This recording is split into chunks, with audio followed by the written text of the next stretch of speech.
constantly shifting through the time-space continuum, Metron's three disciples observe the universe from the Mobius Couch.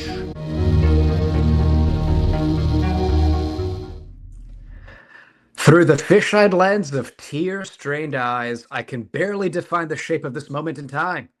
And far from flying high in clear blue skies, I'm spiraling down to the hole in the ground where I hide. If you negotiate the mind field in the drive and beat the dogs and cheat the cold electronic eyes.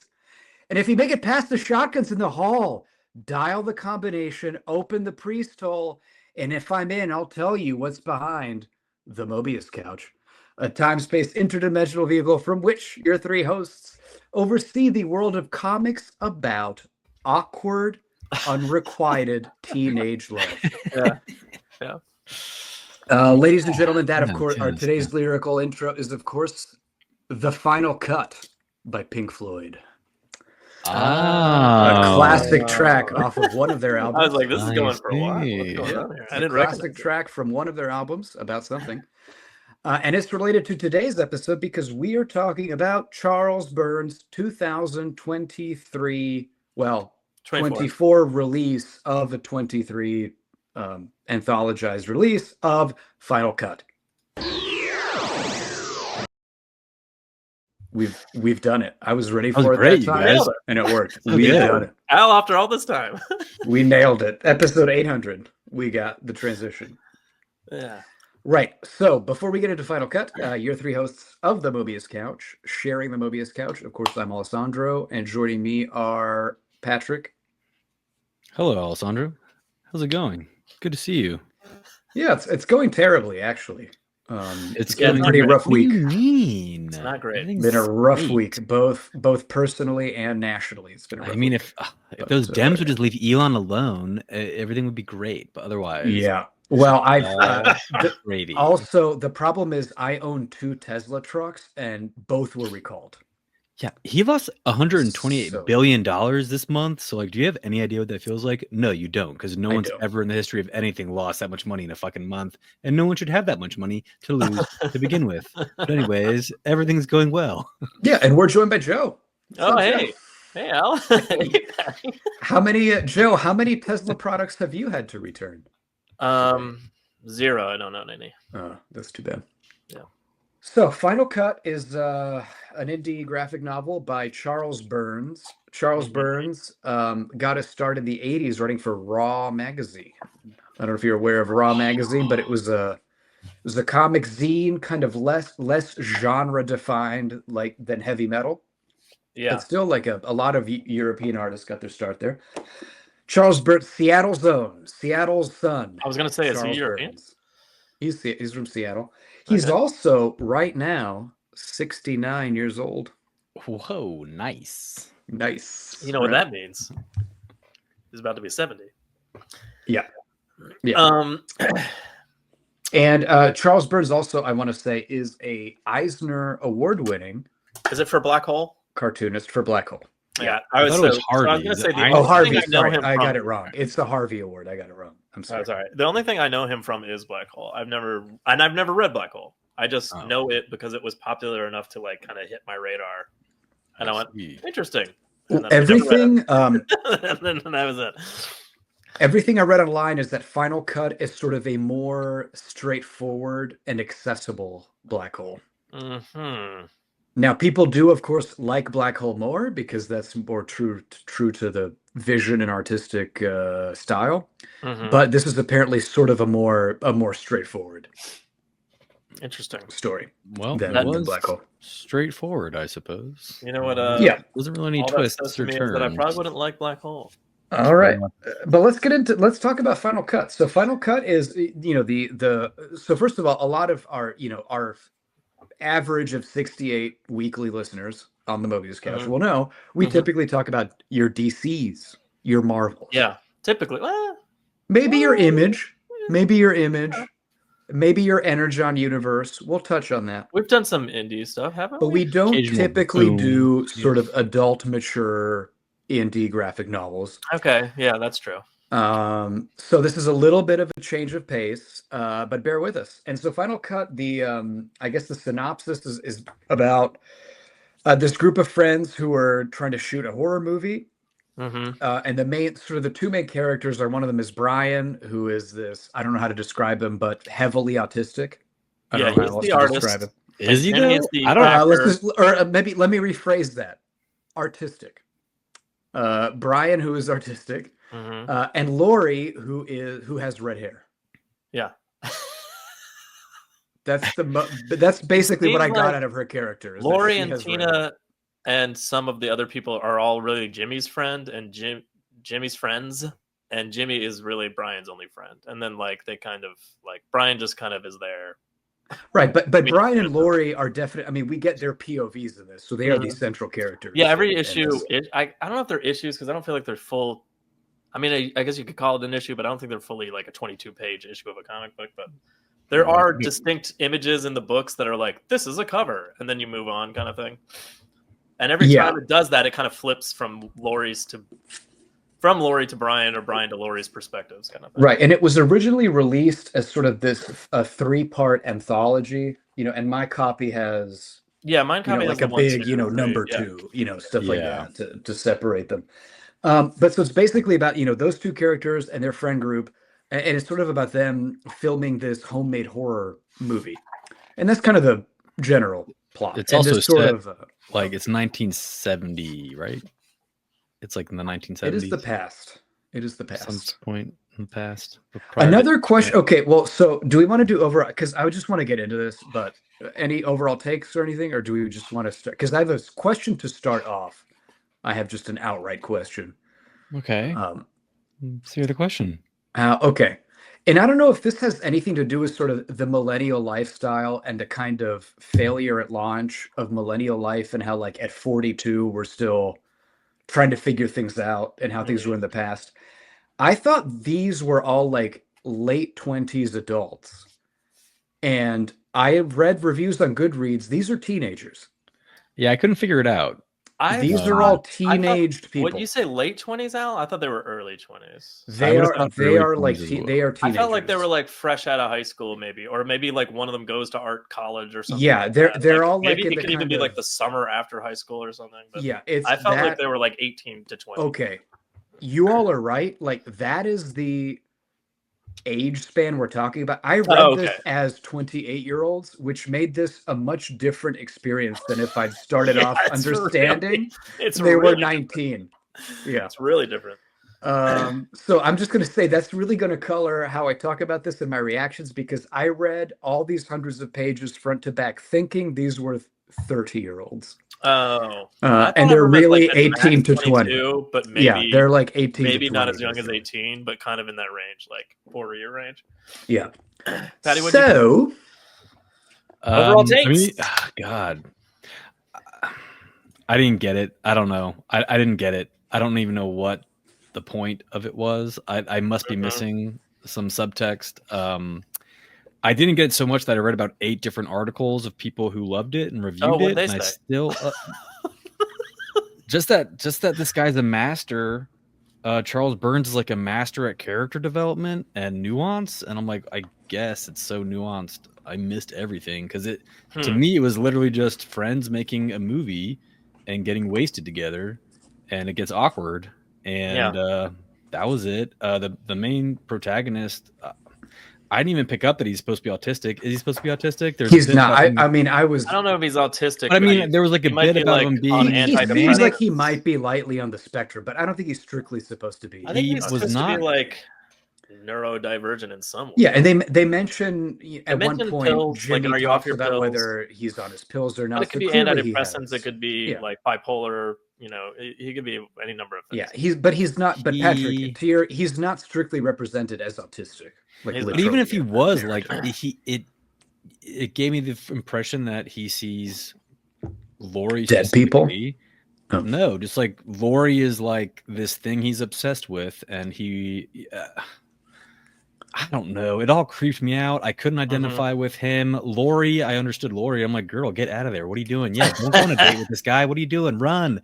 like, yeah, like get at, like she keeps in her monologue. She's like, why do I keep agreeing to do these things? And I'm like, she's like being too nice, and she's putting herself in these situations where she's uncomfortable. And I won't even say that I liked Laurie, though. I just kind of none of the characters. No, I didn't like anybody. I didn't like a did single not give a person shit about any of them. The art was the only.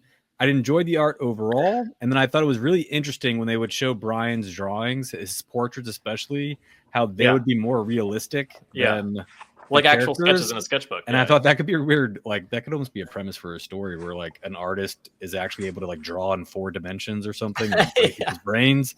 But and some of the like, why the don't they look monsters like and cartoons stuff, like everybody looks? Yeah, exactly. I don't know. I don't know. And I didn't some know of what the to make frames of and this. still shots of the movies look the same way. Yeah. Ish. So some of the art was great. I just didn't.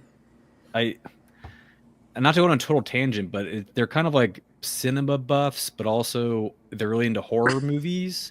Yeah. And that fandom has always kind of fascinated me because I like horror movies, but there's not a single horror movie that I need to see more than one time.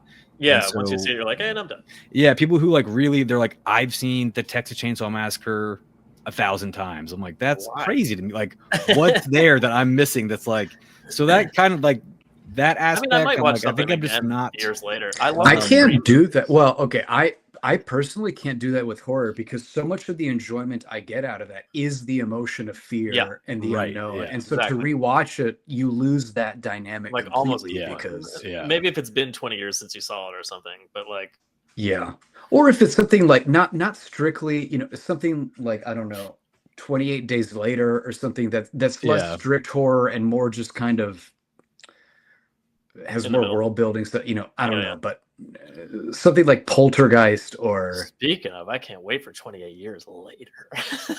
Anyway, Joe, do you want to go with your I'll go ahead and go. I wasn't like, it's not like I disliked it, but I found it very hard. I didn't like any of the characters. I couldn't empathize with anybody or sympathize with anybody rather, but like I just couldn't get into the characters. So like the whole time I'm just going. And maybe it was the flip-flopping the narrative between Brian and Laurie the whole time. Because, like, every time you're with Brian, like, the second from his perspective, it's not as insane. Because he's just, like, he's, like, a little out there. And he's an artist. And that's fine. But then when you go from someone else's perspective, they're like, he's fucking crazy. And I was like, oh, shit, yeah, he is. And they do that, like, right away. So, like, after that, I couldn't get back to, like, being on his side. And from her perspective, I'm just like, why? I'm the same with Patty. I was just like, why is she doing all this? Like, why is she hanging out with these people? She doesn't like any of them. I guess there was nothing to do in that. I don't know. Well, maybe she didn't know she was lesbian yet. I'm also an old man, and I have children. It's got that feeling of like a Catcher in the Rye or like a Perks of Being the Wallflower, like a coming of age kind of tale, like of like young love and that kind of thing. And I can usually still get behind those kind of stories, even though I'm not in that point in my life anymore. But like for some reason, this one I was just like, this feels, I don't know, gross, and like on some level. That's and then like, it was definitely supposed to feel like, it's gross. just disconnected. Was it? Yeah, though? no, I agree. Oh yeah, was it? Because some of these articles I read, they're like, it's a romance, and I'm like, it's not a romance at all. No, it's like, absolutely Laurie is so uncomfortable. If it's a romance at all, it's between Tina and Laurie. Yeah, which is totally like. Which makes every Brian chapter of it. No, I disagree. What are we doing? Well, I disagree about that. But it's definitely supposed to feel uncomfortable. And I mean, it is a romance. And it was something that I didn't want to feel right now. Yeah, so but it is okay. So let me. All right. First of all, this is it is definitely a romance between Brian and Laurie, but it's unrequited. It's a romance from Brian to Laurie, and not really back. Right. Yeah. But for that sure. is at all back. Yeah. It's unrequited, that's for sure. But like, so I guess what I'm trying to say is overall take, I would say if I had read this as a younger person, I might have enjoyed it more, or at least found more like nuance or like understanding with the characters.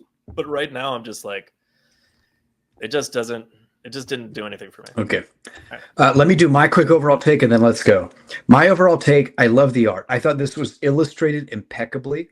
I really think Burns this is classic, just sort of graphic novel, adult graphic novel art, really think it's drawn beautifully. And to Patrick's point, the kind of in-world panels are what they are, but we also get these sketch drawings. The film itself, We get panels of what the film looks like in Brian's mind versus what the footage is. Versus what that's cool. I just love the layers and the kind of meta-textual makeup of Byrne's art. I think really works. So I love that.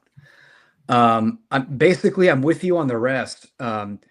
My criticisms are a little different. So I actually really liked part 1. I thought part 1 went way more into the weird. And, our first introduction to Brian is him looking into a toaster and saying, I am an alien mind. Yeah. And drawing a self-portrait, which is a flying alien pod brain out in the world. It was just much more metaphysical and weird.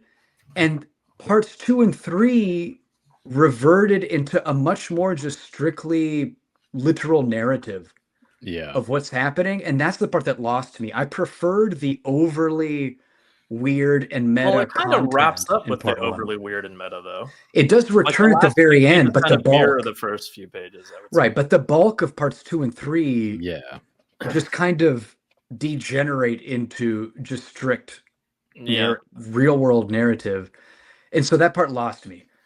So I also, as a whole, didn't really enjoy it, but I kind of wish he'd stuck with the really weird, like reality dream bending feel of part 1. I wish that was the whole comic overall. But I really did. I loved the art.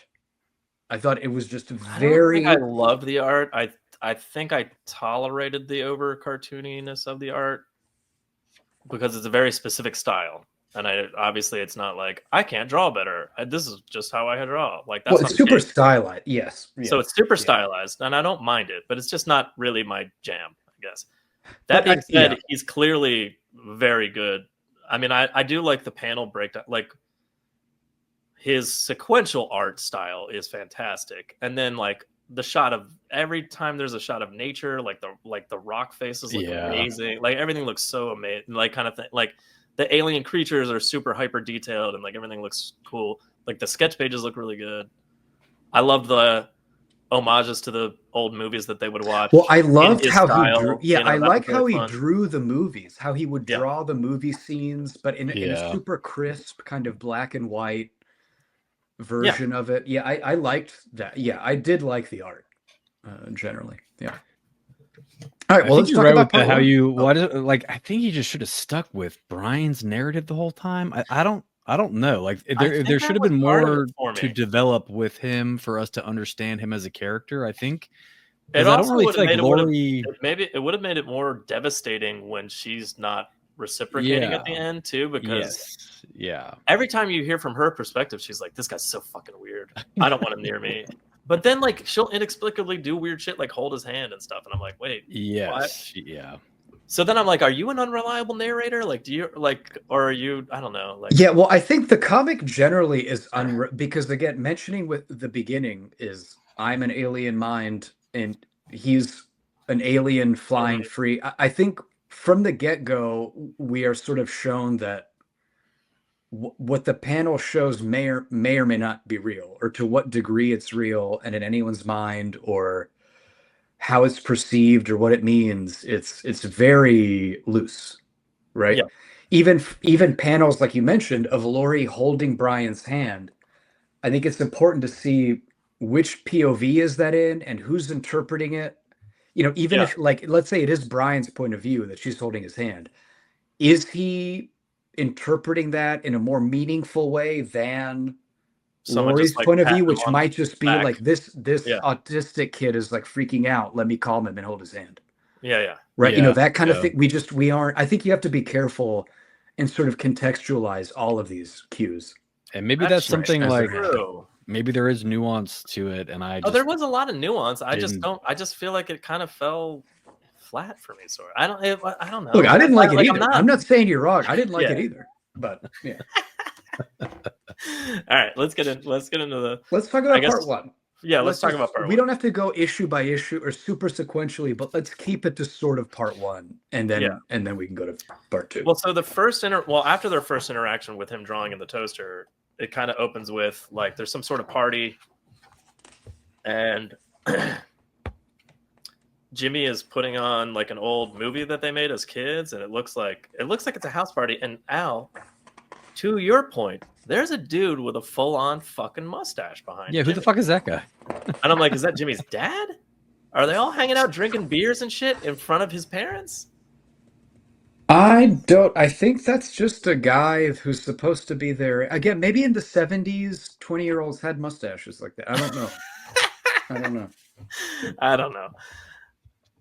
Anyway, I just thought it was an interesting scenario. I was like, okay, that's random. But this so they show an old movie, and while they're doing it, Brian comes up and puts his hand on Laurie's back or something. Is that this part? No, that's later. I think that's later. Is that later? Yeah. No, it is tonight. It is I was that gonna night. say, I'm pretty sure it's this. It is that night. Yeah, his hand is still there, moving slowly back and forth on the base of my spine. What the fuck? That's dude.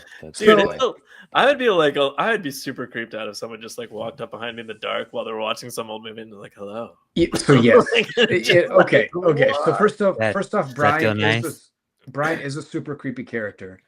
Yeah, but I think the point of what was going on here is to show how different Brian is, sort of in the atmosphere of film. You know, he is more comfortable kind of in the film world than he is in the real world. 100%, yeah. Because I think this is to show when the lights are down weird, and you're watching a movie, he's a different person. He's more loose, more direct, and when the lights are on and the movie's off, he kind of retracts into his weird introverted self, kind of.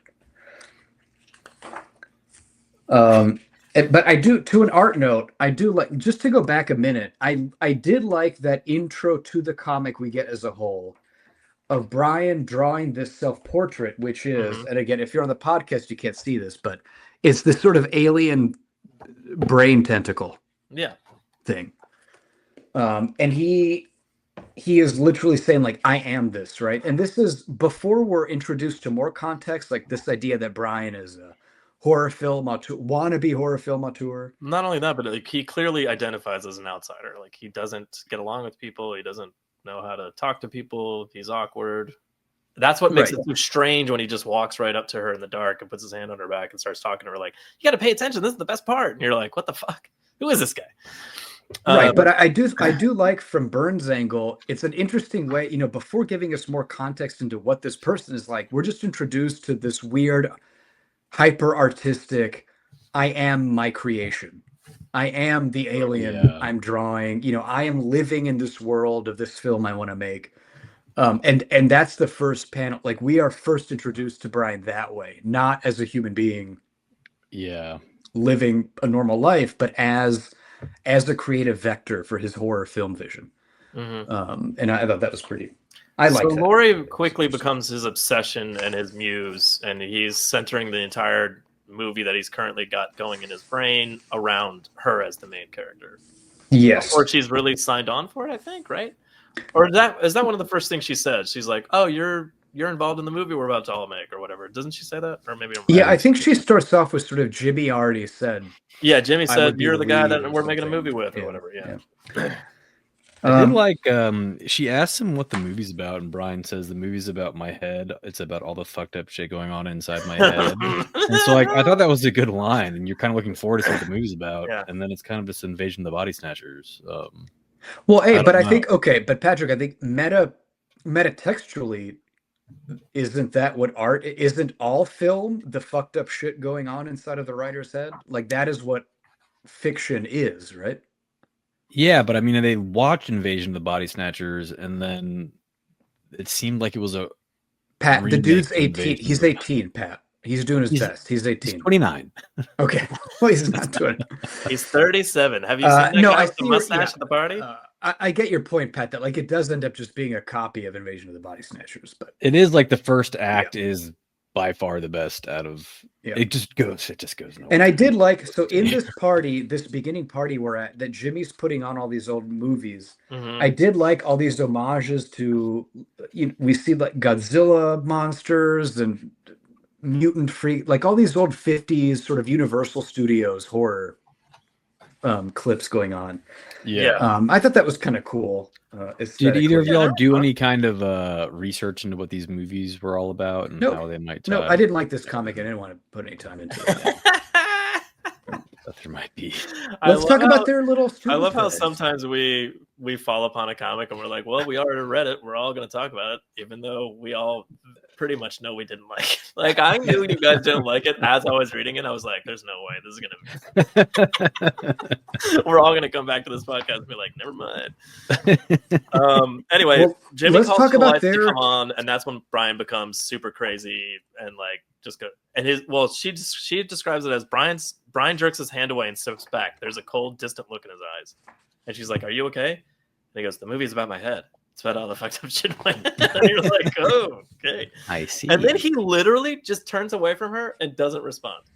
And then she's like, well, it's been a lot of fun, but I guess it's time for me to go. And he doesn't say goodbye or do anything. He just like stares off, man. Anyway, weird. I mean, he's off his meds. Yeah. Yes, he's off his meds. All right. How do you all feel about their childhood movies that they made? The Claw and the Worm. I mean, it's kind of fun. I mean, like, that's kind of, not that it's a trope, but I mean, that's kind of been like the film nerd in a movie is always watching old movies and making little dumb movies when he was a kid, kind of thing. It's been done before, I guess is what I'm saying. So I was just like, oh, okay, I get it, and I didn't like put too much thought into it. I think it's pretty fun that they were making horror movies. I think it's fun how much respect they had for some of the actors in their movies. Be like, this guy was amazing. Yeah, and they're like, that guy's dumb. I had to yell at him to stop looking at the camera the whole time. Yeah. And they were talking about, they made these movies when they were 8. So they're talking about like their school buddies. And they're like, oh, he was so amazing, right? He was a great actor. Look how he says this line. That was pretty cute. I did like all that stuff. What about the side dick we get? Look at that side dick we get right here. Nice. Did you all notice this? You can't put that on YouTube, Al. Well, but on the podcast, maybe they can't listen to it. But there's a scene where we get Brian's dream of sort of being naked he's got a naked "I showed up in the mountains without my clothes on" dream. Yeah, and we get a lot of teachers there, and all the class starts laughing at him. We get some side penis right there. It's a pretty good, for not being hard. That's a pretty good size, right? It is. It's a good size. Right? It's a good size. I mean, I don't want to reveal too much about my own stuff, but I mean, that seems like a good size for not being. Sure. Yeah. I guess he immediately starts floating into the sky and kind of becomes that alien thing, I think. Yes. But you don't see it from that perspective. You just see it as him floating off or whatever. But then this is when he realizes that Laurie is his muse, right? Because he sees the pod, and inside the pod is her red pubic hair. He is very focused on that. There's a lot of pubic hair. There's a lot of pubic hair shots. Yeah. One might say too many shots of Laurie's pubic hair. There's a lot. And I'm going, well, it's the 70s. It is the 70s. Everyone had bushes. That being said, it doesn't really feel like a bush because it's very. It doesn't. It feels like a really furry, like. Well, it is. It's very. He's just doing it to not draw a vagina. Yeah, but it has a lot of volume, but it's also sculpted. Yeah, it's weird. It's kind of a weird. It's like she's letting it free, but also it's very manicured. She's letting it float. She's letting it grow and be free, but she's also brushing it every morning. But one thing I wanted to note is in this dream sequence. And maybe I'm reading too much into it, but I did think it was interesting how Laurie calls out a lot of, you just wanted to see me naked, take a good look. She has all these comments about her body. That's Brian's insecurities, buddy. No, but I just mean a lot of it is they juxtapose his interest in her body as a distraction from his art, which I thought was interesting because as, on one end, she is his muse, quote unquote, for the movie. But also this dream sequence really kind of contrasts, like, do you just want to see me naked or is this for the movie? Don't look at the camera, look at me. It sets up this kind of confrontational stance between his attraction to her and his devotion to the film. But at the same time, she's ostensibly his muse. And I thought that was sort of an interesting conflict to show in this dream sequence. I didn't even pick up on that, so yes, it is interesting. Yep.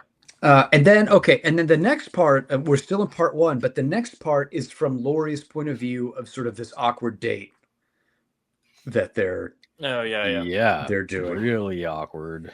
So first of all, speaking of autism, she makes a point of like she hand drew a map and she talks about how she has to do that anytime she goes anywhere. So someone else might be on the autism spectrum. I mean, she just needs to know how to get around. Okay, maybe. I guess they did have MapQuest. They didn't have fucking MapQuest. They didn't have MapQuest back then. And she has an awkward conversation with a homeless man, which this is what my walk home from work is every day of my life. But it's interesting that this is a meaningful interaction. She's like, sorry, I can't help you out, and he's like, yeah, you're sorry. Well, fuck you, you fucking bitch. That was my favorite. That was my favorite line. He's just like, "Fuck your fat little cunt." You like, God damn. It's just so wow. Just real quick. He just went like 0 to 60. Yeah. From I'm sorry, I don't have cash to fuck your fat cunt. And then she sees Brian sitting outside the theater drawing, and she's like, "Oh no, another bump. Oh wait, that's fine." Oh God, so awkward. And then she's like, "What are you drawing?" And he's like, "A weird alien vagina." I don't like the way Brian... She goes, "I like it." Her inner monologue is like, "What the fuck am I looking at?" She says, "Usually I try to come up with some sort kind of smart ass comment like, gee, it looks like a big vagina,' but this time I managed to hold myself back." I like it. Yeah, good job. I also don't like Brian's relationship to Twizzlers. Yeah, it's weird. He looks at them like he's gonna do something real terrible to them. He's really into Twizzlers. He's like petting the glass of the display case. I also don't like the way this old couple is looking at them. Yeah, what's with? Yeah, I thought that was gonna go. I honestly thought what was going to happen was it was going to be some sort of like sex porn theater thing. I think maybe it depends what you're into. It could be. Is it his mom? No. His mom's a drunk. She doesn't ever leave the house. I mean, it's a dark theater. Her haircut's the exact same as his mom. She's wearing the pink thing. His mom is a non-functioning alcoholic. It's no way it's his mom.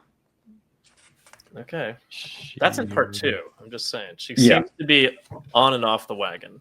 But we get some scenes coming up. I mean, how did Brian get to the theater?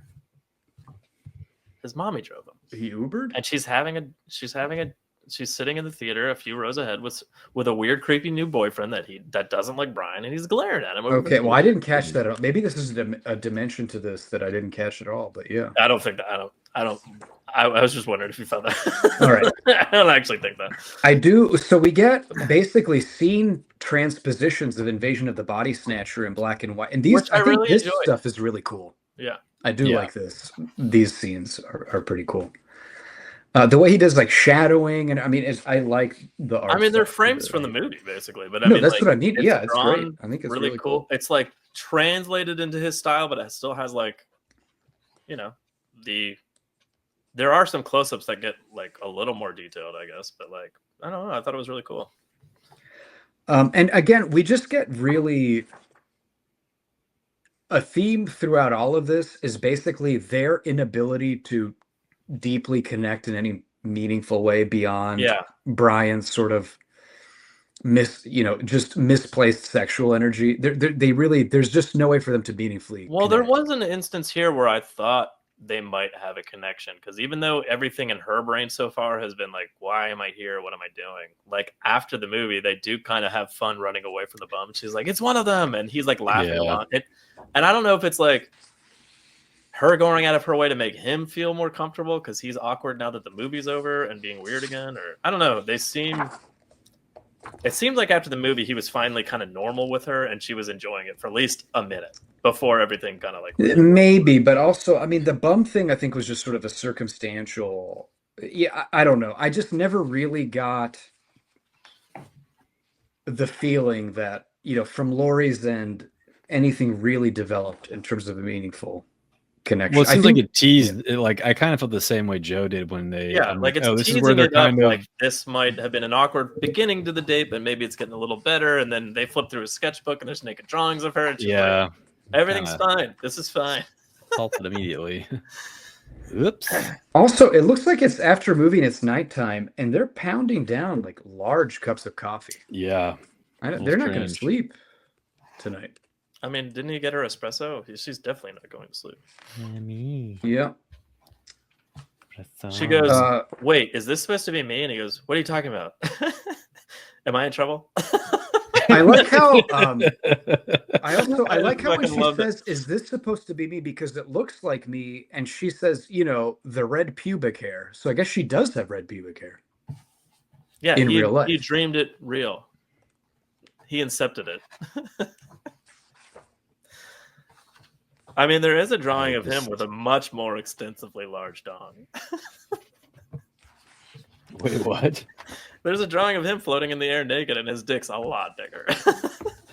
Wait, what? No, his dick's. I mean, I didn't mean to oversell how giant his dick was. Where's the more girth to it? It's in his sketchbook drawings when she's flipping through. Hold on a minute. How big is his dick? 1 second. I mean, it looks bigger than it did in the other drawings.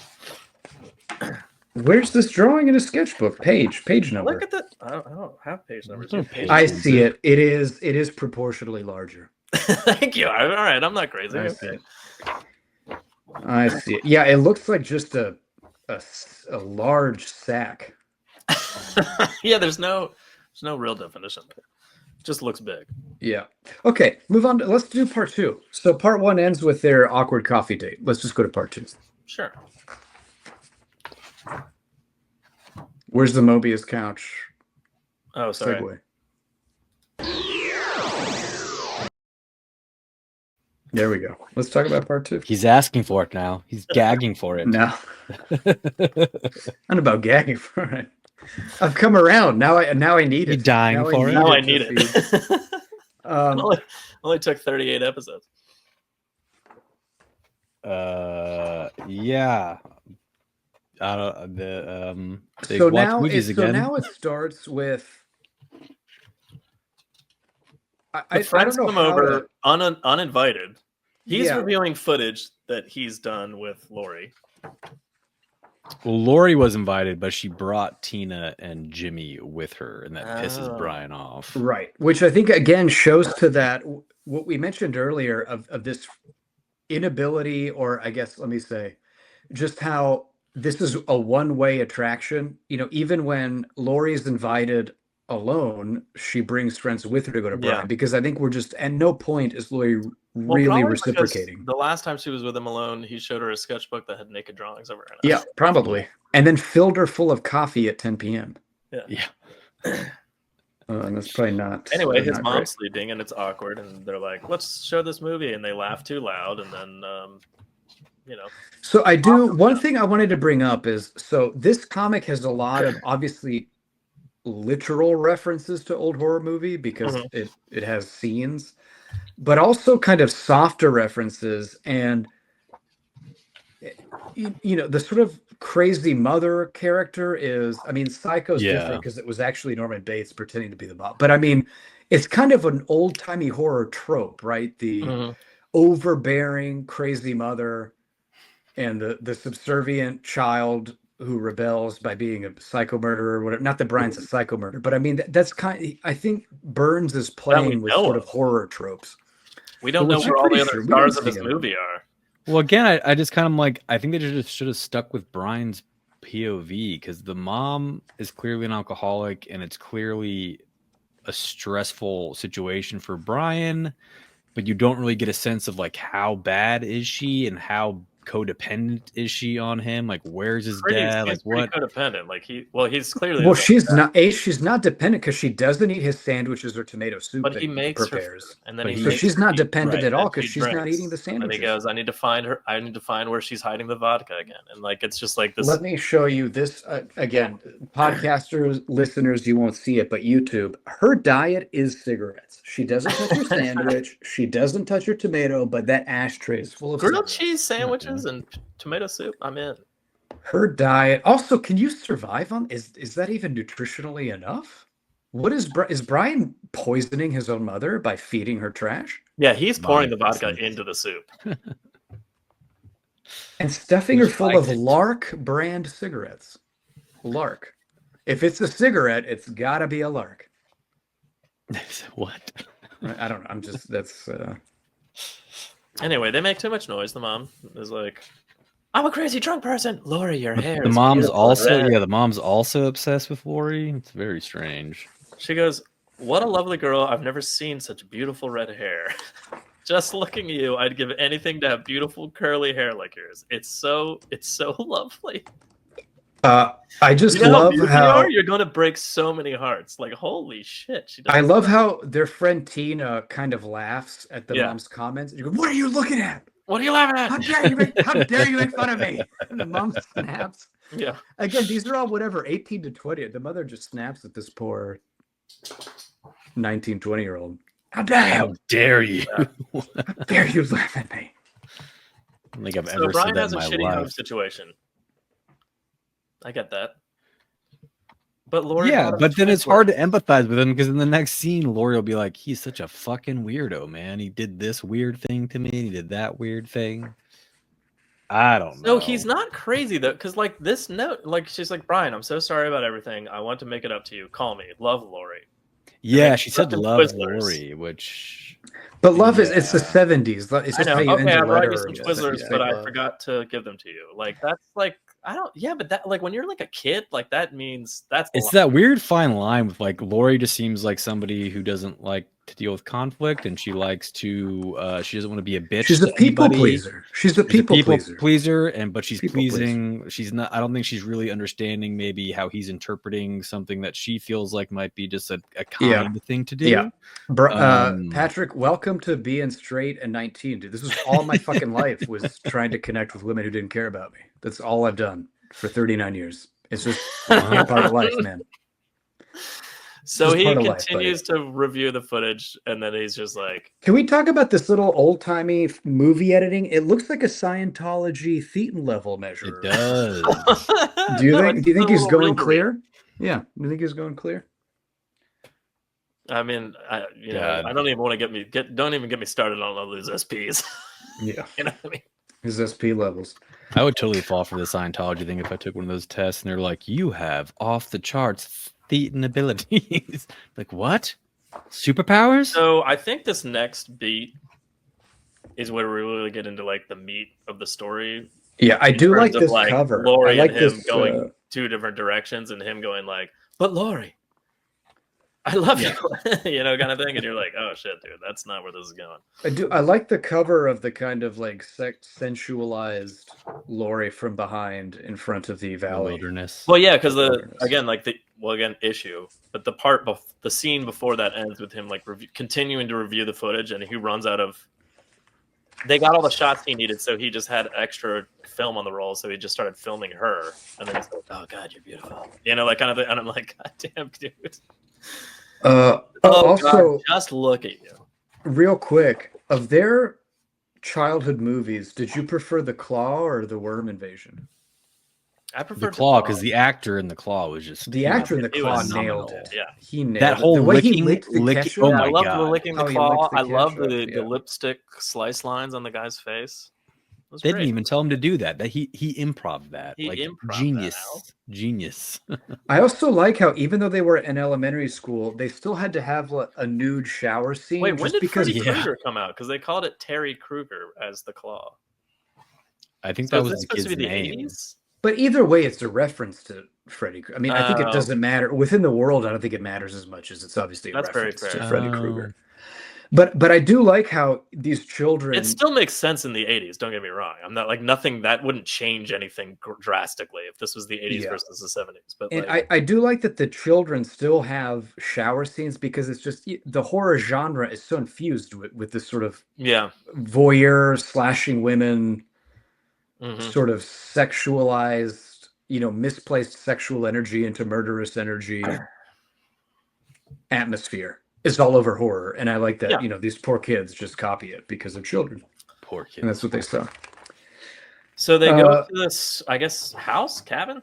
A cabin. So Tina's family has a cabin. Is Tina like wealthy, or it seemed like she was like? If you have she's a 70s cabin wealthy. in the 70s outside it's of 70s your actual wealthy. home, She's not a 1%er, but in the 70s, the middle class that's upper could middle afford class. a cabin. That's upper middle class. And she's a joker too. Look, she moons the camera. She's a joker. Such base. She's a little joker. Like, Brian doesn't appreciate it, I mean, but she's a joker. Tina, what are you doing? Knock it off. Oh, sorry, I forgot. No smiling or laughing. This is serious business. Also, I think that's also Laurie like light up in the entire book so far, and I'm like, oh, now I see why. But I think also one of the reasons I thought all these people were 35 is Tina looks 35. She does, yeah. Tina does not look like 35. She looks college age person. She looks like a 35, but like a Golden Girls 35, where like she's an old really 35. old looking, but she's still only 38 or whatever. Yeah. Have you ever looked at the ages of those women in that show? Yeah, well, it's Weren't they like 41 or something? Shockingly young. Yeah. Yeah, well, also the one I don't. She was 38. That's not. Why am I golden spacing years? on their names? Rose Blanche. Who are the other two? I don't remember. It doesn't matter. That show ended. Well, I just know that the mom. Move on, Patrick. Move on. Is older than the daughter, true. like in real life, which was weird. Obviously. Yeah. Moms are usually older than the daughter. No, younger. Sorry. Okay. Younger than the daughter. Okay. That would be more surprising. Moms are usually older. Patrick was like, you don't understand. The mom is older. The mom's actually like, older than the daughter. Bizarre. Really, Patrick? Tell me more about it. Okay, but so we have after the shoot, which is a pretty not grueling, but a difficult shoot that involved hiking and stuff. And so Laurie kind of needed a break. I don't even think it's that difficult. They're just having her walk, but she's just like, it's hard, Joe. It's hard, Joe. This backpack she had to hike up heavy. the fucking mountain, Joe. I think it's not so much that it's boring. It's walk up the boring. mountain. Yeah, they're being very artistic with it, and she's like, "Can we fucking move this along? Yeah, I'm ready to. Do we have enough shots of me walking down this trail? Like, the two friends, I don't really like. We don't really see them often, but when we do see them, they're just kind of hanging out with each other and making out, and then they walk off. And leave. Yeah, well, so the group of friends. So obviously, we've got Jimmy, who's Brian's friend, who's just sort of weirdly there. He's just strangely there. Mm-hmm. Tina, who's getting Laurie drunk and kind of cozying up to Laurie for nefarious reasons that we will later find out. She's converting her to lesbianism. Breaking off chunks of Parmesan, putting it in her mouth with her own fingers. Yeah. Suspect. And then there's this other, is it Jack and Diane? What are their names? Dana and James. Dana and James are just there to be into each other. And I think they're really just there for Brian to key off of this sort of like, this is what actual sexual energy is. Yeah. To kind of contrast that. I think it's, at first I felt like it was like, oh, Jimmy's with Tina. And that's why he's like after Laurie, because she's like the only other single one in the group. But that's clearly not the case, because Jimmy doesn't care about Tina. Jimmy is asexual. Yeah, Jimmy's asexual. Don't put him in a box. He's asexual. Yeah. Well, no, I'm just saying, like, on the surface, it appears that that's what's initially happening, at least from Brian's perspective, maybe. Right. But what really is supposed to happen, what really should have happened, is Tina and Laurie, and then Jimmy and Brian. So Tina is weirdly nice to Laurie when she comes in after the long day of shooting. Well, that's how the lesbians get you. Yeah, that's how they get you. They're nice to you. They feed you Parmesan with they feed you Parmesan right into your mouth. They feed you Parmesan off the block, and then next thing you know, you're a lesbian too. And they pour your Michelob into a glass instead of out of the fancy can. That way.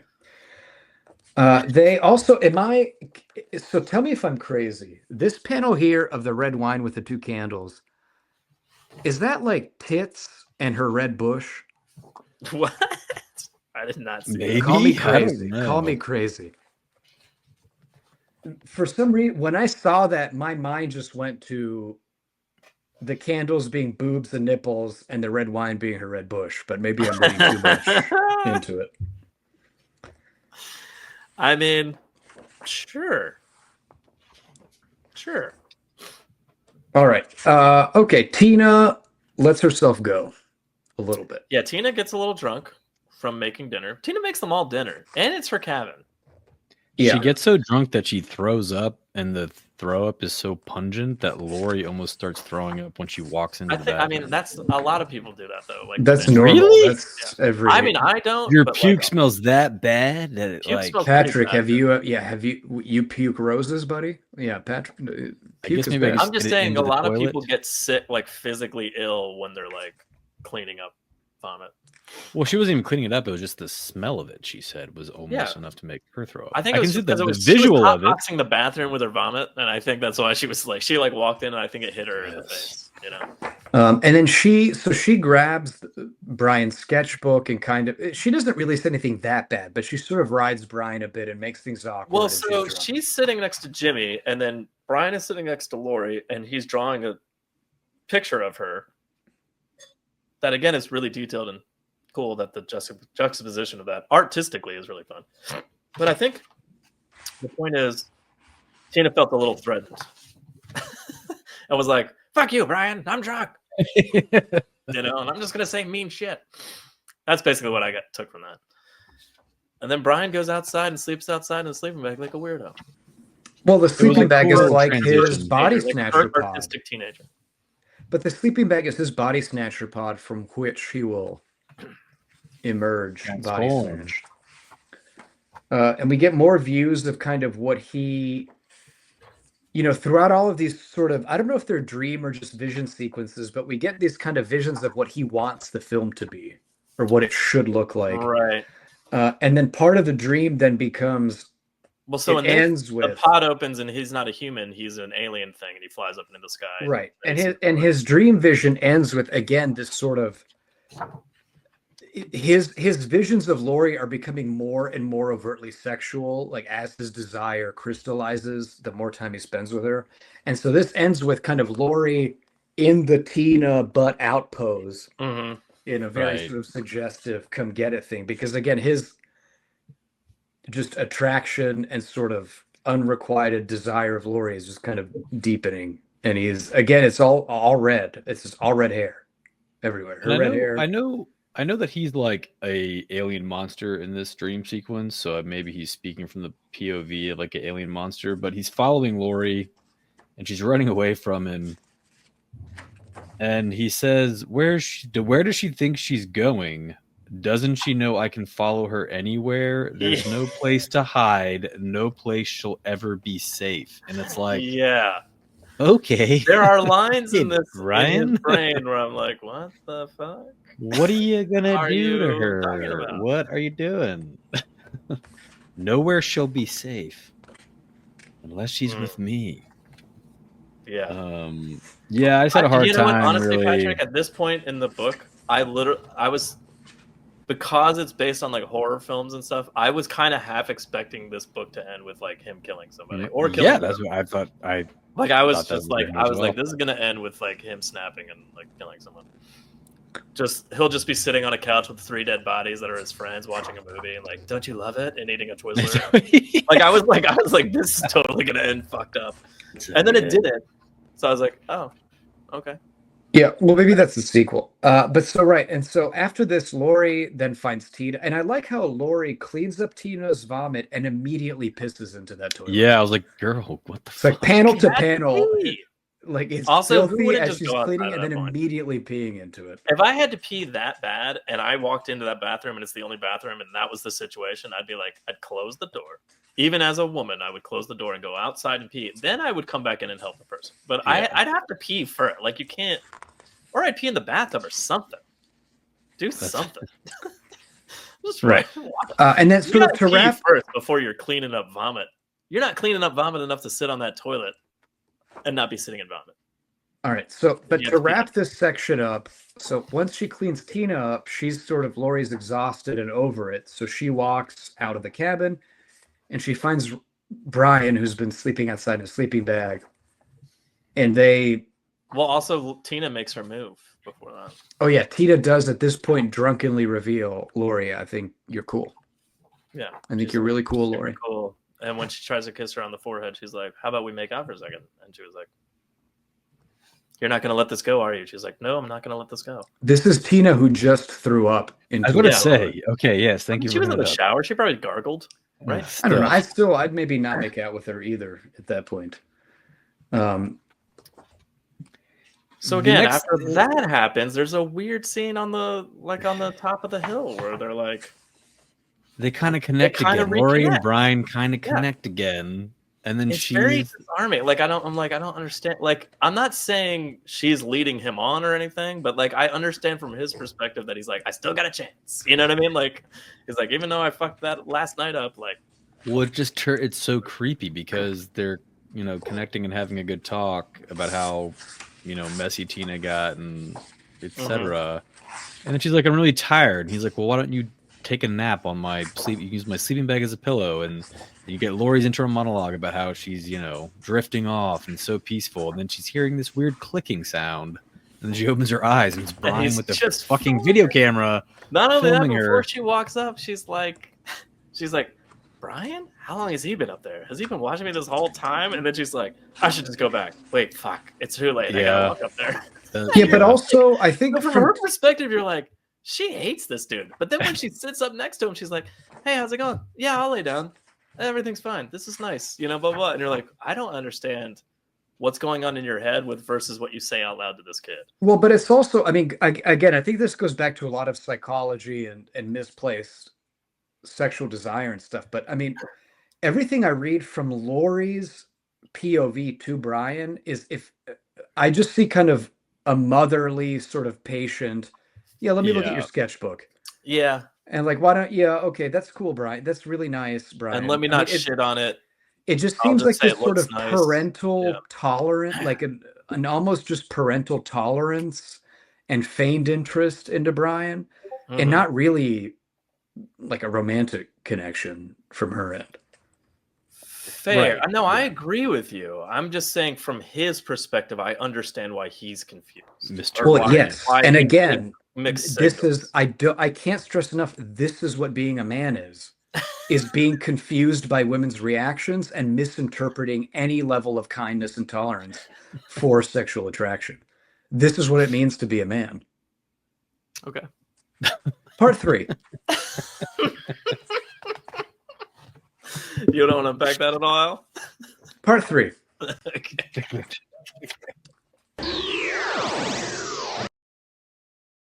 Part 3. So Brian's waiting on the street, waiting for his friends to pick him up, and then also reminiscing about watching a movie creepily with Twizzlers all by himself. Yeah, so I do want to mention The Last Picture Show is a pretty great movie. Classic. I never saw it. Classic. I read the Wikipedia. Oh, it's good. It's got Jeff Bridges and Sybil Shepherd in it, and that others. Does look like Jeff Bridges. I see. And others. Oh, that does look like Sybil Shepherd. Oh, okay. Yeah. Wait, when did that come out? Oh, Last Picture Show was, I think, early 80s.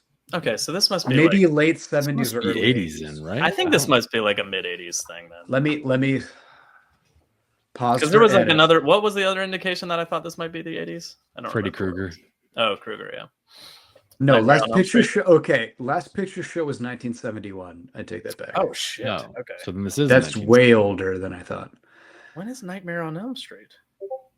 That's probably late 70s or early 80s. God, how old was Jeff Bridges in this? Like a teenager? When was he was I think he was like 20. It was one of his first movies. But it's a Bogdanovich. It was kind of in that new the early 70s when like Easy Rider. It was 84, but that doesn't mean like you were saying that it's an homage to something that's coming later. It's still a like meta reference to it. But Last Picture Show was was kind of in the early 70s with like Easy Rider, Last Picture Show with Bogdanovich. Steven Spielberg was getting big. I feel like most of those were just broken down on the side of the road by 1981. You know what I mean? The Volkswagen van. Yeah. I don't feel like much of those were around for much longer. But so he saw that movie and it affected him deeply. And it is a great movie, so I get that. Well, I think it's not. It's not just that. Well, it did affect him deeply, but I mean, I think it's like the fact that he's waiting on the street, even though he could just sit inside and wait. Like, clearly, what's going on inside that house, he doesn't want to be in there for right now. So yeah, they're going up to finish the movie, I assume. They're going to. Well, Tina's going up there to fuck up some fish. Yeah, she guts them like with her finger. She shoves her thumb in a fish and like rips its Tina's guts out. got some weird energy, and I can't figure it out. She's a have you met lesbians before? Thing. It's something about like. It's like she's trying to be Laurie's dad, and also she's like, "Hey, kid, come on, stop laying around. We got to set up our tents. All right, let's go get some firewood." And I think Laurie's like, "Oh, come on, Dad," and then she's like, "All right, let's go down and get our dinner." You know, I do feel Laurie on that and be like, "I'm weird, tired." Like, parental dynamic there that I'm like, "What the fuck is going on right now?" Well, there are weird parental dynamics all over, but it's also this is the Pacific Northwest in the 70s. This is what lesbians were like. All right. Take your word for it. It's just how it was. How it was in the last picture show. We had mentioned last picture show. I guess we need to edit that together better. Yeah, we'd mentioned last picture show. So here, one thing I want to call out is, I mean, other than the hot like finger licking Laurie and Tina do weirdly, but anyway, after the finger licking, so as they're shooting, we get basically what we've been seeing throughout this comic is Brian's image of what the film is supposed to be, like these pods, you know, the pods these people come out of and stuff. And we see them filming the scene, and they're basically just using kind of a sheet to wrap up Laurie in to be the pod. And I wanted to call this out because it's kind of it's not the first time we see this, but it's one of the more clear contrasts we get of sort of Brian's vision of the movie and what the actual movie and what the actual footage is, and just the disconnect between in his brain. Yeah, what in his brain looks like a membranous alien cocoon, and what in real life is sort of like all we can piece together is this sleeping bag bed sheet. What are those other two people doing? They're fucking weekend. They're not doing jack shit. The prop department is make some shit for the movie. You know, the prop department is having sex in the cabin. They are not working. They are not working on. Well, they're intense this time. This is a different location. Yeah, they're intense. Yeah. But I did just want to call out. So there's two things I wanted to call out. That is kind of we're really keying in on this contrast between artistic vision and actual execution. And then B, earlier when Tina mooned the camera, she made a sort of an offhand comment of like, why don't we put more adult content in this? And that's something that Brian later dreamed about.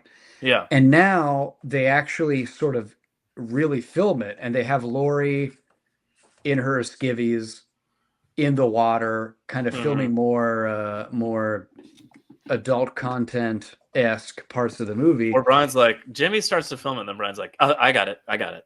Yeah. Yeah, weird. And Brian is in our crotch, you know? Yeah. That's normal. No, it's good. These are shots we need. But I think there's a lot going on in these scenes. And again, I don't know if maybe I'm reading too much into it, but I think a lot of it going on is this idea of Brian's original vision didn't have adult content in it. Yeah, but then he saw the last picture show. Right. But is this a comment on sort of commercialism seeping into artistic vision of like adult content sells? Well, you got to put it into your kind movie. of in his brain said, this is the weekend that I'm going to like profess my love to her. Well, but that's what I mean. So that is one, right. Too. One part of it is the commercial aspect. And then to what you just said, Joe, the other part of it is his ever growing sexual obsession with Laurie intruding into his original artistic vision of what the movie should be. And now he's kind of, forget the movie, I just want to get a crotch shot. Kind of. Hey, watch where you're pointing that thing. Oops, sorry. Yeah. My bad. And then the very sexualized, he feeds her a sandwich and she rubs the jelly off her lips and touches his. Eating a sandwich, and then he's like, "You got something on your lip." You go. It's got peanut butter. That was so it's peanut butter, man. Ugh, what the fuck? And I like how when he rubs it off of her face, he licks it, and her reaction is just horror. Yeah. Her reaction is deep discomfort at what the fuck just happened. I mean, because what he did was really sort of before I realize what I'm doing, I reach over and wipe it off, and then the next panel is just silence, and he's licking it off his fingers, and then he goes, for a brief moment, there's a strange look on her face. What is it? Shock, anger, irritation, and then just as quickly, her warm smile returns. Yeah, because again, she's horrified and is a people please, and she's just wiping it away. Yeah, she's just like, okay, I need to play that off. Well, I have a question. So, for we're example, sleeping in tents across from each other. I have a question. Let's say I'll ask Patrick for Sure. whatever reason, but like Patrick, you got a long-term partner. How often do you wipe food off of his lips and then lick it? Literally never. Okay, because that's what Brian does with an acquaintance. That's yeah. Yeah, Brian does that to an acquaintance, ever. and that's something that Yeah, Like- that's. I mean, I've had like someone might wipe something off your face, right? But then not go the extra mile of then putting their Usually it's like fucking lint in my hand beard to or it. something now. like oh, you got something on your face. I'm very clean when I eat. I don't really get slop all over my face. So I mean, one could argue Laurie was asking for it. She had just smearing. It reminds me of one could argue. Wet Hot American Summer with the barbecue sauce. Oh, there's the awkward walk back. Oh, Get yeah. something on your face. yeah. It's like burgers. I'm not into Well, the it. next, I mean, that's okay. And then the next big story beat here is sort of the death of Brian's dream. We get him dreaming about his alien body being impaled by spikes and sort of dying as a preface to his love for Laurie dying when he realizes she and Tina shacked up, which happened shortly thereafter. There's the creepy walk back in the dark where like Tina falls and then Laurie's like, let's hold hands on the way back. And then he's like, I fell too. Oh, that was weird. Like, that was really weird. Yeah. Help me, And Laurie. then he gets loaded on vodka. And they're like, hey, slow down, bud. And he's like, what are you talking about? And then blacks out. Yeah. Well, because he is, again, this is in his mind, this is the night where he's going to profess his love to Laurie and this will all come together. And in his weird misguide, I think he's just like, let me get liquored up for it. Let me just loosen up for it because this is the night. I've decided this is the night I will force the issue and profess my love to this person who really hasn't shown any indication she's romantically into me. But this is the night I'm going to do it. So he drinks a little bit of vodka, and first of all, let's talk about Laurie. Why does she attract alcoholics so much? So Tina drinks too much and Brian drinks too, and they're both into Laurie. What is it about Laurie? Is it the red hair? Is that what attracts alcoholics? Yeah. It might be. That's why Scott Summers and Wolverine are into Jean Grey. Okay. They're both alcoholics. PSA to redheads, watch out for alcoholics. You attract them. They're into you. Okay. Only natural redheads, though. Only natural. Yeah, natural. Yeah. Not. No one cares about fake gingers. All right, but so preceding sort of Brian's fall, I guess, is this dream sequence where his alien body dies, kind of. Yeah. And it leaks semen? What? It's like this weird milky fluid. It leaks sort of semen-like milky fluid. It was weird, yeah. That effect was used a few times throughout this. That kind of because there's a close-up shot of it at one point. Oh yeah, I guess it's the next page. It looks like it's sperm like going into an egg. Yeah. But it's coming out of the egg. Are basically sperm attached to an egg. That page right there. Yeah, but it's coming out of it's like a pierced testicle leaking semen. Right. Ouch. Is that what would happen? Is that how it works? That's what happens. That's how it works medically. Yeah. Also, all right, but so weird. There is a brief connection to, or like worry in his subconscious about his mom because he floats back down to a house and he's like, wait, how long have I been gone? I told mom I'd be back by Sunday afternoon. And he's like, but I must have lost track of time. And the house is just ransacked. Like it's just But covered also with shit. in the position where his mother should be is Laurie, which is also pretty suggestive because when and he then gets he wakes closer, up and it's Jimmy, which is also suggestive. But so I love this scene where he steps out and sees the pile of puke in front of the tent and goes, "Well, I wonder who put that there." And he goes, "Ooh, someone threw it up next to our tent, and there's Yeah. vomit on my shoes and pants. Wait, I went to bed with my shoes on? What the fuck? What the fuck?" And it's like, buddy. Yeah, and it's like, He buddy, doesn't care it's about the vomit that's clearly his on the ground, clearly or his. that it's on his pants and shoes. He's just mad that he went to sleep with his shoes on. Yeah. And so he's been holding him to Laurie's watch, which is the whole thing. He's going to bring her watch back. Mm-hmm. And he goes back and hears, like, from the tent, he just hears Tina and Laurie just going down on each other. I guess just, oh, that's nice. Yeah, that's really nice. Keep doing that. You know, he's like hearing this. Yeah, and he just sits. He sits and listens outside to the it. tent And listens to it. Yeah. Oh, man. And then we get an awkward scene where Laurie crawls out of the tent, pubes out. Yeah, okay. I just noticed the pubes. That's bananas. It's like, it's not pubic hair. It's like human head hair. Like, it's draping down. Like, what the fuck? It's like, isn't it? Like, what? It's the 70s. Patrick, it's the 70s. It's how it was. What? She straightens her pubic hair. And she sees Brian. I love how she just says, "Brian, what are you doing here?" Because he's just sitting right outside the tent. Like, what are you doing here, Brian? Just hanging out. They had like set their tent up clearly far away because he like walks for a minute before he gets to their tent. Like, it's not like all the tents are right next to each other. No, he walks a good 5 minutes to get to their tent, and then just sits on a log. He clearly walks a distance away to get. It's fine. Look, he's holding a watch. If you cross-reference the watch hands, you can see it was 5 minutes. If you pay, that's not true, listeners. That's not. I'm joking. That's not true. You can't actually cross-reference the also, watch hands. Those watch hands are at vastly different times. Well, it's also how long he's been waiting, though.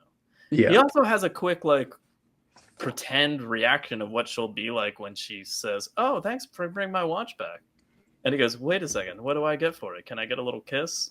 And then meanwhile, he's literally listening to her having sex. He's listening to her fucking. No, I think that's what happened the night before. I think when he got drunk, he asked her to. He was going to give the watch back to her. Oh yeah, he did say, "Can I have a kiss?" Then yes, right. And then right, I think she was like offended by that, obviously. Yeah. And then he got at some point I pulled out the watch, and held it up in front of her. Yeah. All right. Remember, yeah. So that is a memory, but it's also her face is like, just like, no, dude. All right, so this last little bit is, I think, honestly, the most disappointing. I don't understand the ending really. What we're supposed to take away from it? Like, it skips forward 3 months. Laurie and Tina are together. And have been for a while, obviously. But like, I don't know. So she's doing some last thing where she's like, "Let me go over there and like see how he's doing or whatever." Yeah, which also she doesn't need to. It's really uncalled for. I feel like at that stage, just it's been 3 months. You don't have to address it. Well, she goes over there to get the final tape from him. I'm like, why does? Yeah, I think she's getting it from Jimmy, but I'm like, why doesn't Jimmy just go over and fucking? Yeah, because she mentions that it was an excuse for her to kind of like close the chapter with Brian. Although I don't know why she or he needs that. Yeah, they literally can never see each other again. It's like there's no internet or cell phone. But so we get these kind of contrasting views here at the end. The first is kind of Laurie's view of she goes to talk to Brian. He's full whatever autism mode, just on a couch, slack-jawed, staring at a television. He's out of it. And so, Laurie just says like, "I'm sorry about everything, whatever, we're done." So she goes back to Tina and she cries that she's happy with Tina. And then we get another kind of parallel ending, which is Brian's sort of dream sequence of what he wanted the film to be / what he wanted life to be. Yeah, so they watch the real cut and then in his brain he goes, "This is what it should have been. I can make such a better movie." But like, while for the first bit, he's talking to Laurie, and she's like flipping through a sketchbook, and she's been replaced by the girl from the other film. What was it? Last Picture Show. Last Picture Show. So she's been replaced basically in his eyes. So I think at least part of her is like, well, I'm free and clear. He's become obsessed with a different person, and she's an actress and not a real person that he can ever get in contact with. But I do think it's fucked up when she goes back to Tina, because she's like, am I just a fuck up? And I'm like, why? It's not your job to like help this kid. Not. I know, but Joe, people have savior complexes. She's a vulnerable person. Stuff happens, you know. But I wanted to bring up a few things, because I think there's a lot happening at the end. First off, so the whole watch thing we mentioned was based on earlier when Brian was all hyped up on the Last Picture Show, and he was really focused on this scene where Sybil Shepherd gets an expensive watch as a gift, but she breaks it in the pool, etc. Because she's a bad person and didn't realize she was wearing the watch. Yeah. So but Brian, she's wealthy, right? And the boyfriend like is poor and saved up money to buy it, and she right. But that's all. But the point is, like, Brian fixates on that watch detail, and so later he transposes that into his own life, and like this idea of, I'll bring this watch back to Laurie, and it will be important to her, and this will be the linchpin of our relationship. Yeah. And I think it showcases this real. Brian doesn't live in the world directly. He can only relate to the world through film or through what he's, you know, he relates. Let me rephrase this. He is more directly emotionally connected to film characters than he is real life characters. And he can only contextualize his real life relationships through what he sees in film. And so the watch thing is like a real clear example of that, where he builds this fantasy of the way he and Laurie will finally connect is through this watch, which he bases on a film he saw. Like that is the the construction he kind of builds for his real life love and affection and relationship with Laurie. Which doesn't exist. You know, it's based on like this it's based on a fantasy based on television. It's not reality. And so I just wanted to kind of push that back, because it comes back here to what Joe mentioned. His drawings then start to blend or transition from Laurie to Sybil Shepherd from the Last Picture Show, because again, it's just all these lines of reality and film. And his connection, his real and imagined connections are all film TV based and all confused and not based on reality. And that's kind of what we're getting to the bottom of this at the end. Rehab.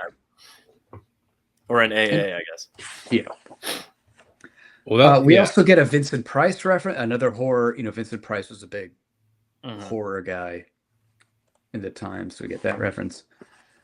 What was the deal with so his mom was clearly an alcoholic. At the end, she's clearly sober and going to meetings, and he's a total fucking asshole to her. And I didn't really know what. I think it's just because when she's cleaned up, it's like his opportunity to be like, "Fuck you, I've been taking care of you for so long." Yeah, I think it's her being clean changes the power dynamic in a way he's not used to or comfortable with, and I think that's what comes through. Yeah. She goes, God, brutal. Brian, that was pretty harsh. Do you always talk to your mom like that? And he goes, I don't know. That pathetic, whiny voice of hers, it really gets on my nerves. Like, God damn, dude. He should get back on his pills, probably. But so we do get a happy ending for Laurie. I mean, Laurie and Tina do seem to have a pretty good relationship, and there's a beat there where like Tina or Laurie's like, I need to talk to you, Tina, and she's like, oh shit, is it bad? Are you gonna break up with me? Kind of thing. Like she doesn't say that. She starts to, and she's like, no, not at all. I was gonna say I love you and I love you forever. And she's like, oh, you're the best, you know. And they have this like moment, but it's also just kind of like, wow, like Tina's fragile. Well, it doesn't. First of all, whatever. They're 20 years old. They'll break up in a year and a half. It's they're gonna break up. It's fine. They're gonna break up, guys. It's fine. And then Brian gets his own sort of happy ending, but it's not in reality. It's based on, again, on his fantasies. He sort of fantasizes this better cut of his film. Yeah, so they watch the uncut film, and he's like, "This is horrible." And then it cuts to like, you know, I could do this better. The real movie should look like I know every shot by heart, and then it goes through all of the movie.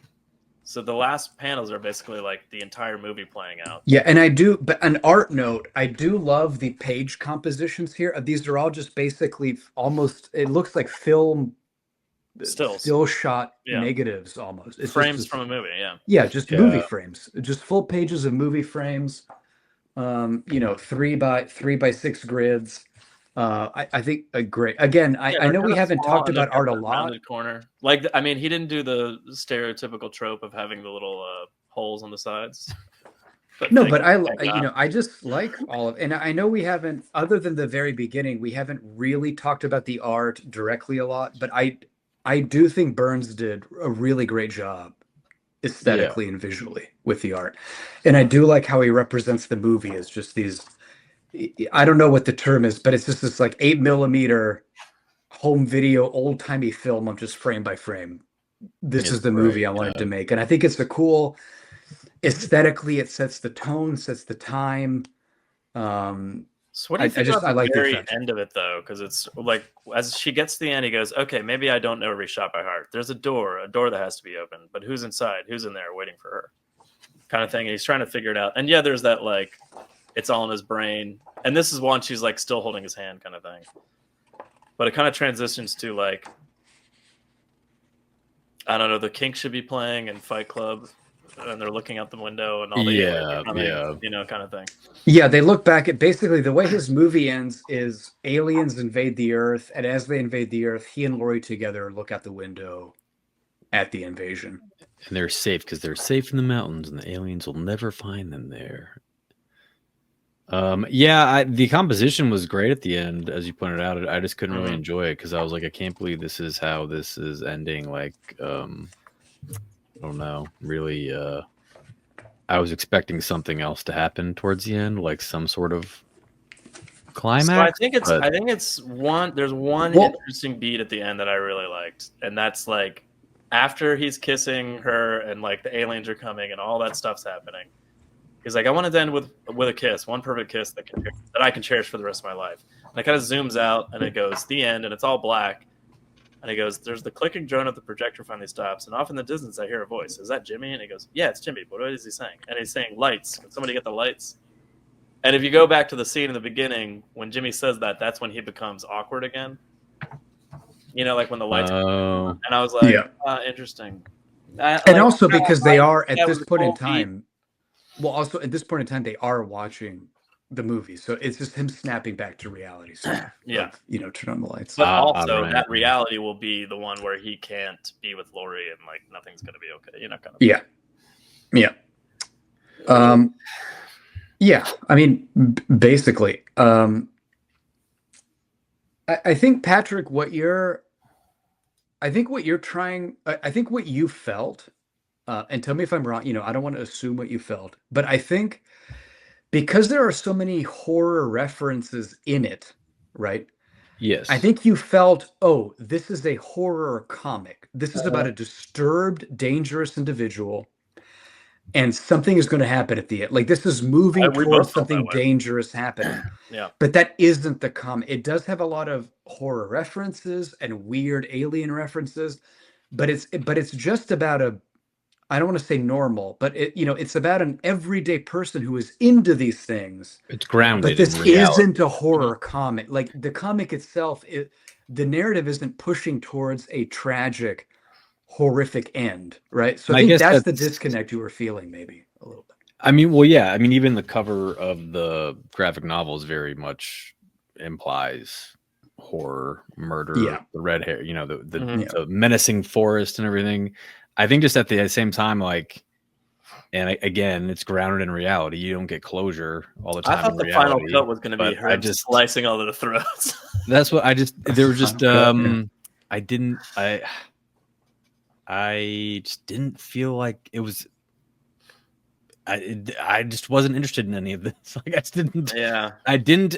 I felt like there was going to be something at the end to make me at least think, or.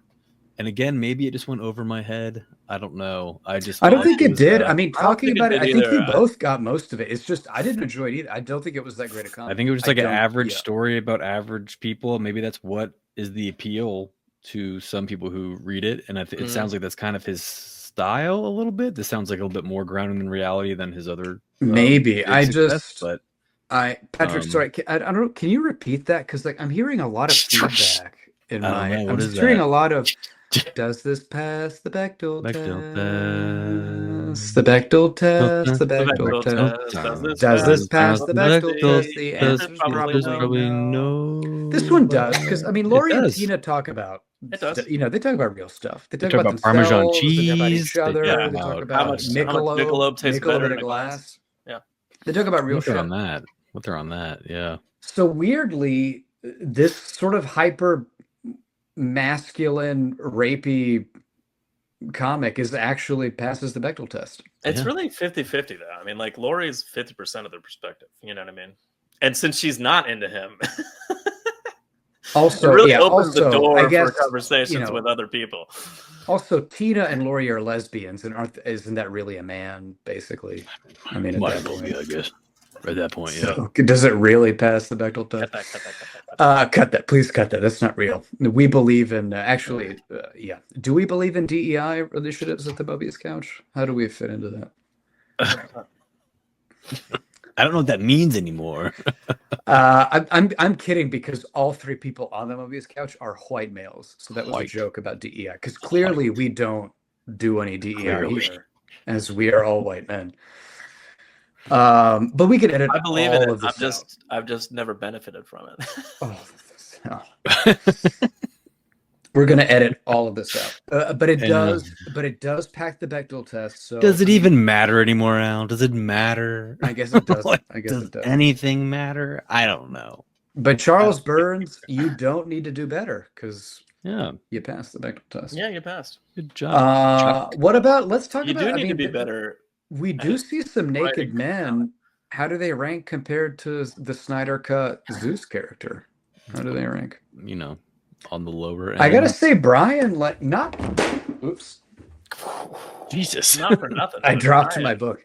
I mean, Brian's like pretty. He's got pretty good definition when he's. I mean, obviously he's not muscularly ripped. He's a thin teenage boy. There's no definition. I guess that's true. He's not a 35-year-old adult man. Got a massive dong. He does have a. He's just a thin teenage boy with a huge dick. There's really not much cake either. Really, I don't think physically there's not much to talk about. I mean, when he's floating up in the sky, he's all gangly. You know. I don't know. Yeah. I guess his real body is just a testicle with tentacles, right? That's what. Technically, that is his real just body. One testicle. All right. I think anything else you want to add? If not, let's go to recommendations. Recommendations, boys. I'll just go first. I don't honestly. Maybe read Black Hole, because Black Hole did win an Harvey. Harvey. That did win an Harvey Award, so maybe that's a better Charles Burns comic to read. Just a Harvey Award. In Final Cut. I didn't. I did like the art. I mean, so I did genuinely really like the art, and the visual composition of everything. Mm-hmm. I did like it. The narrative wasn't really for me. I get a lot of the message it was trying to go for in terms of art and intent and being an artist, all of that. I just, I guess to put it succinctly, I feel like it's less than the sum of its parts, and I didn't really enjoy it overall. So I don't recommend it. Very solid. Yeah. So I don't recommend it. I agree. I mean, like art-wise, like clearly he's a seasoned professional and has been doing this for a while, but like, and he has a distinct style, which I don't love, but it wasn't like I looked at it and went, this is bad. I just went, this isn't my jam, but that's fine. But like pacing wise and, composition for panel to panel sequential art wise, I thought it was great. Like like I said earlier, all the shots of nature look amazing. He does a really good job. All the introductions of like the film sequences or his sketchbook sequences and stuff like within the art really stands out as opposed to the way it's the regular characters are drawn. So that was kind of fun. But I get, just the story is just, I mean, I said at the beginning, but it just feels like it's like a coming of age, like Catcher in the Rye kind of vibe that if I was 18, I might love or something. But like, I'm just at this point, I'm just like, it's not for me. I guess. I mean, I'm definitely a no. I'm definitely a no on the recommendation thing. But like, I don't. Maybe it's just because I'm old and biased. I don't know. Yeah, it didn't do it for me. No thanks. I would not suggest to read this for anybody, unless it was somebody that was like discovering themselves at a young age that was also old enough to read something like this and not be. But I wouldn't. But even at that point, recommend. We haven't read it, but just recommend Black Hole. Like that one won an award. Maybe just start there. Maybe that's. Yeah. I'm always curious to read that to see if it or at least the first volume, because there's many volumes of that. But like, I'm always curious to read that to see if it's like got something there that I'm not seeing in this. So there was enough in his work that kind of makes me curious to see whatever other people like about it, because I did not get that from this book. Yeah, I don't recommend it. It didn't I don't know if I'm just not the target audience or what, but it did literally nothing for me, and I couldn't believe that. I don't know. I don't like to be. I'm just not the target audience. The art. I'm with y'all on the art. He's got a very broad style because he can do as we said, like hyper realism and the landscapes are pretty phenomenal. I don't know if he does the color work or not, but the colors look great. It looks like it. I mean, from what I saw, it's just his name on the book, but that might not be the coloring as well, though. But yeah, I do not recommend. I didn't get it. It didn't. I think again, splitting the POVs between, they're both kind of going through stuff, Laurie and Brian. But I think you kind of lose any real depth into what they're going through because of the shifting POVs, and I think a lot of the fact that their POVs are specifically about each other. I guess maybe that's the point, but I don't know. I just didn't connect with a single character. I didn't like it. I don't recommend it. The lack of connection to the characters really is a huge part of it for me. Yeah, I didn't like any single character. I didn't care about any character. Yeah. And I was 18 and drawing when I was a kid. So like, and I still was like, that's not how I felt. That's not what I was like. So I mean, like, I don't know. Part of that is, sorry. So every once in a while on the Mobius Couch, we're gonna read something that we all viewed for a little bit of a dud. Sometimes we get a little bit of a dud. Well, also, you can't get this on Kindle or any ebook. You have to buy a physical. Or you can get it from your local library. Or if you have forethought and you don't start reading it 2 days before you record the podcast, you can get it through a library. Patrick, I have to applaud you for getting that. I will say though, Patrick, I will say, even though it's not that great, it's a great coffee table. It is a very. I agree with that. It is a nice. The cover is really cool. The spine of it's great. The spine's good. It is a good library book to have. It's funny for your library. Not knowing what I was reading before we started this, like obviously I have zero idea what's going to be inside this book before I start reading it, and then so I cracked it open while my kids are running around, and they're like, and usually when I'm reading a comic, they'll run up and be like, "Hey, what are you reading? Oh, Batman and Superman, cool!" And they'll like sit in my lap for a minute, and I'm like, "All right, this is a little too Or it's like, if it's a little too violent or something else, I'll be like, if I'm reading something that's killing the children, I'm gonna be like, "Hey, get out of here, kids!" I'm reading it. Yeah. And then I literally like the next page was Laurie naked, and I was like, "And that's the, that's the end of that." And then I was just like, well, now they're curious, and if I put this on a bookshelf downstairs, I don't know. I'm gonna have to be careful where I put that one. Not that I don't have plenty of other comics that do that, but they haven't seen them and they're not curious about them. Yeah, you got to be careful with that. My dad had this French, like erotic graphic novel, I remember that. I think. I don't know if you're familiar with the Emmanuel series. I am.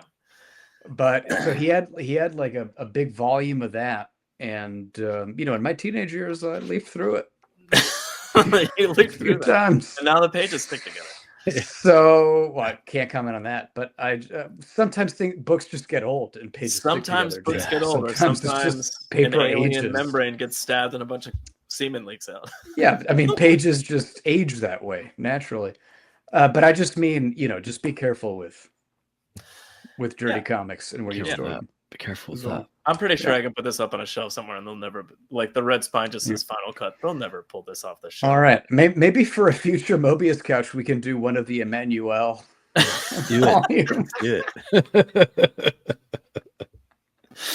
All right, boys. I think we won comics. I think we're done, you guys. Yeah. Good journey, Couchers. All right. Goodbye.